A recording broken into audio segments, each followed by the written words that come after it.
Hey guys, today we're going to be looking at the Roman Empire. This is going to be just a quick introductory video. We'll go into more detail on some of this stuff in later videos. This is just going to cover the major turning points in Roman history and look at some geography and some important terminology and stuff like that. Here are your video goals.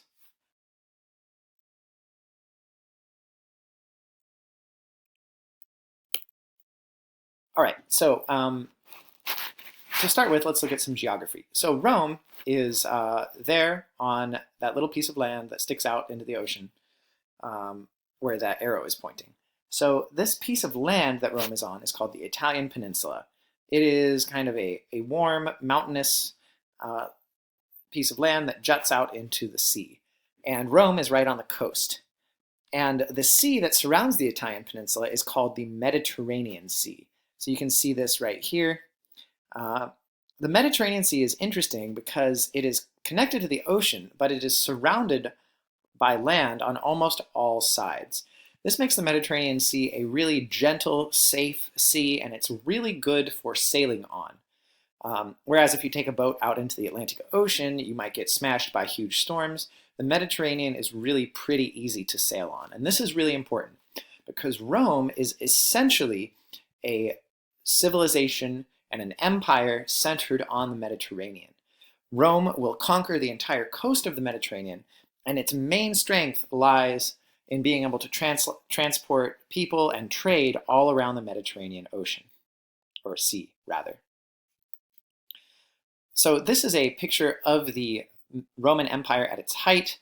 The purple shows the extent of Roman control, and you will see that almost all of the Roman Empire is basically just on the coast of the Mediterranean Sea.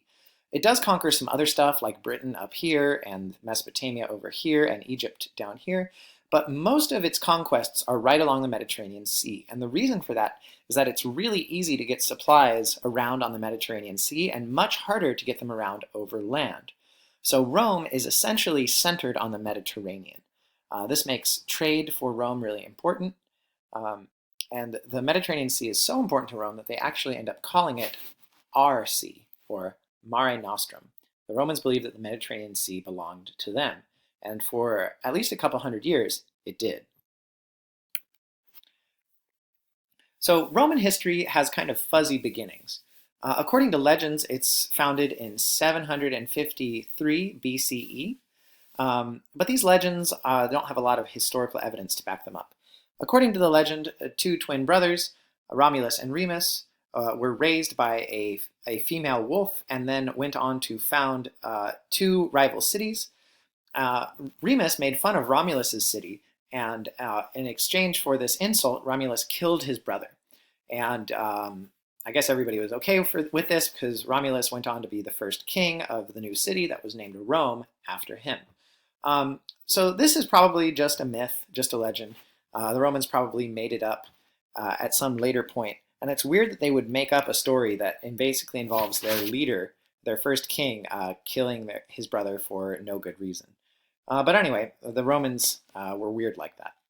In reality, Rome started out sometime around this time period as basically just a couple of small settlements on hills. We don't know a lot about them.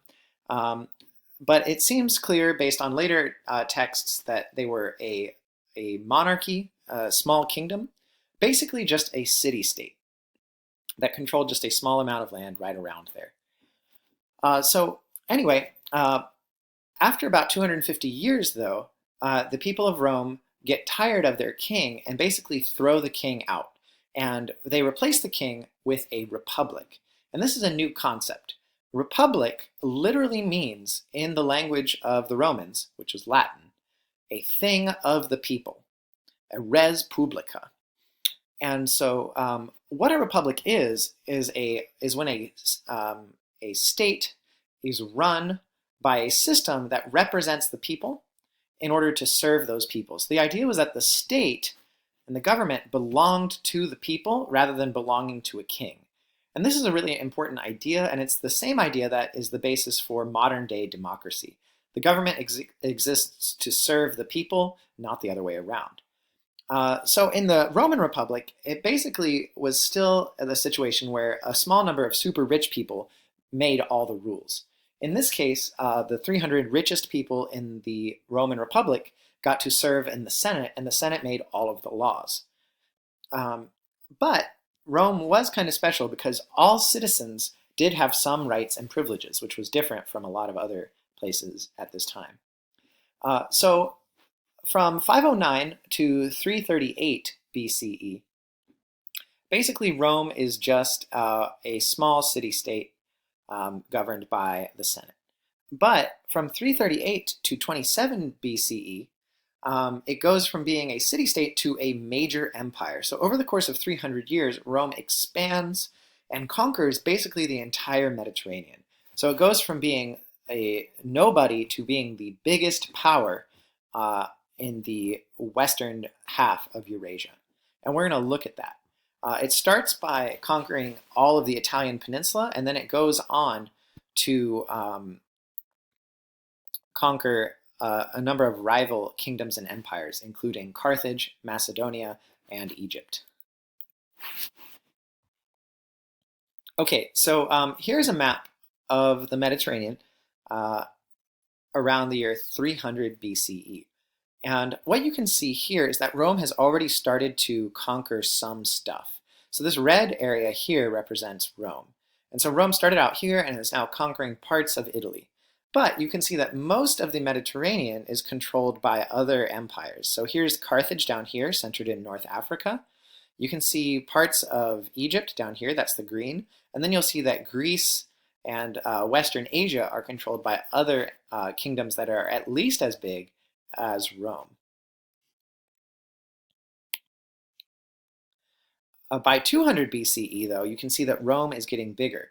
It has conquered the islands of the Western Mediterranean.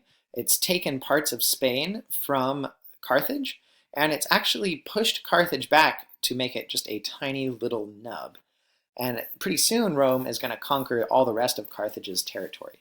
So if we skip forward another 100 years, you can see that Rome has basically grown again and has now conquered most of Greece, parts of Western Asia, and is now also expanding north into what will later be France. And by 1 CE, happy birthday Jesus, Rome has conquered the entire Mediterranean. It's beaten all of its rivals, and it's taken over a huge chunk of territory. And so Rome is now the major power in Western Eurasia and is going to stay that way for the next 300 years. However, this rapid rise over the course of 300 years results in some major problems. The big problem is that as Rome expands and takes over places, it gets increasing numbers of slaves and tribute coming into the capital city of Rome. And what that means is that rich people in Rome are able to make tons of money because the tribute goes mostly to the leaders, and the slaves are bought up mostly by rich people in Rome. And what this means is that the rich people get richer while poor people in Rome have a harder and harder time finding a job because they have to compete with slaves. So what ultimately happens is that you get armies of poor soldiers who don't actually care about Rome, and they just listen to anybody who's rich enough to pay them. This leads to a series of civil wars that basically threatens to tear Rome apart. A civil war is any war or conflict that happens within a single state rather than being between separate states or empires. So a normal war is where one state fights another state. A civil war is where two armies within a single state fight each other. This happened famously in the United States about 150 years ago. So in Rome, what happens is you get a number of wars between various rich people who are trying to control Rome. And each of these rich people has enough money to raise their own private army, and then they use these armies to fight each other. And after about 50 years of conflict, one very rich and powerful family, the Caesars, ends up defeating all of its rivals. And this guy, Augustus Caesar, who is the adopted son of Julius Caesar, becomes the first emperor of Rome. Julius Caesar would have become emperor of Rome, but he was assassinated. And so from 27 BCE, when Augustus becomes emperor, to 285 CE, Rome is super powerful. the Roman emperors rule this entire area from the city of Rome. So one dude sitting in a palace here can command troops and make laws for this entire area. And actually, this is kind of a golden age. They build roads and bridges and aqueducts, trade increases, um, a single system of law is put in place to keep order everywhere, and there's even relative peace. The Romans are so strong that nobody wants to start any problems with them. So this is kind of the high point of the Roman Empire. But just like everything, the Roman Empire eventually decays and collapses. And the collapse begins around 285 CE, which is when, oops, this should be CE, not BCE. So the collapse begins around 285 CE, when the Roman Empire is split in half. And this happens basically because the Roman Empire is too big for a single person or single system of bureaucracy to govern. So they split it in half and they figure that that will be easy. But that's not really the case.